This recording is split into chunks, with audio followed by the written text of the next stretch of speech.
May I have your name and branch of service? My name is Julianne Miles, and my branch of service was United States Army. What was your rank and when did you serve? I went in as a second lieutenant. I got out as a captain, and I served from 1986 to 1997. What is your connection to Southwest Virginia? I grew up here in Abingdon, went to Abingdon High School, and then I moved back here a few years ago. How and why did you enter the military? So I was very fortunate when I graduated from Abingdon High School. I had applied for and received an Army ROTC 4-year scholarship. So when I went to the University of Georgia, the United States Army paid my tuition and books and fees. And so I was able to get commissioned after graduation, and I graduated and the next day drove to Fort Bragg and joined the United States Army. What were some of the jobs that you performed while serving? So I was in transportation. So primarily my job was line haul, transportation line haul trucks. I had as a platoon leader and as a company commander, I had line haul trucks. And then I also worked in transportation operations and also in movement control, convoy management, and convoy clearances, things like that. Where were some of the places that you lived, and how did you stay in touch with your family and friends? When I first went into the military, I went to Fort Eustis, Virginia for my officer basic course, and I was also there for my advanced course. I was stationed at Fort Campbell, Kentucky, with the 101st. I was at Fort Rucker, Alabama, and I met my husband while I was in Germany, and we, even after I left the service, we still moved around a lot. So we, again, lived in Germany, and we lived in Japan, we've lived in Korea, a bunch of different places. Staying in touch with friends and family. When I first got in, I was in Germany, and you could make phone calls and write letters. That was the main thing. When I was in Saudi Arabia, you could cut out the back of an MRE box and fill it out like a postcard, and just put MPS in the corner, and you could send it back free back to the States to family. So I sent a lot of MRE box postcards when I was in Saudi.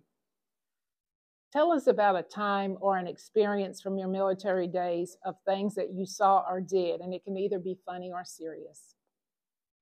I think one of the most interesting experiences I had was as a company commander. I went to Somalia during Operation Restore Hope. And while we were there, we moved a lot of military equipment while we were there. One of the things we were tasked to do was to take a battalion that was coming in from India, and they were going to be stationed out in the central part of Somalia in a little town called Wajid. And there was a Zimbabwean unit that was there, and we were supposed to take the Indian unit out, and we were supposed to bring the Zimbabwean unit back into Mogadishu because things weren't going very well in Mogadishu, and they wanted that Zimbabwean unit to come back in and help with security. So we get them loaded up, and we take them out to Wajid, which was about a 6-hour drive from Mogadishu. And we get them out there, and the Zimbabwean unit has decided that they don't want to come back in to Mogadishu. And so this had to be sorted out at the United Nations. So there were conferences going on at the United Nations and negotiations to get the Zimbabwean unit back into Mogadishu, but they wouldn't leave until that was sorted out. So we were stuck there for about 3 weeks. And in this area where the unit was, there was a Malaysian water point. There was a French AM radio operation team that was our communications back with Mogadishu. There was an Australian movement control guy who was managing things. There was an Irish truck company that had also helped move this unit out there. So there were these people from all over the world, all working together in this little community, and we were stuck there. So the truck masters from the units were like, well, these truck drivers are bored. We got to do something. So they set up a truck rodeo. They wanted to test driving skills. And so the truck masters worked together over a couple of weeks and got things set up, and they had this competition for the truck drivers there. That was the only place I was in Somalia where it was okay to get out and walk around the little town and meet people, because you really couldn't do that in Mogadishu. And so it was a really wonderful experience to work with people from all over the world and realize that they're just people, and they just want the same things that people everywhere want. They want security, they want food on their table, and have their family near them, and and be able to be happy. So finally, what would you like to pass on to the next generation about military service?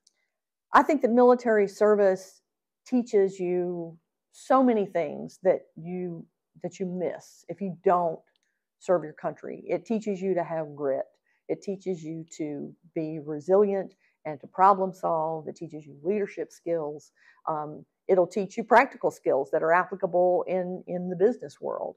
And it's important to get that service, to serve your country, to that it's not all about you, it's about service to other people. And I think those are important things, especially for young people who are struggling with a direction to go in their life, that the military can give you those fundamentals. And even if you don't stay for a whole career, even if you just stay for a few years, you're going to see the world and you're going to meet people from other places, and it gives you perspective on what's important.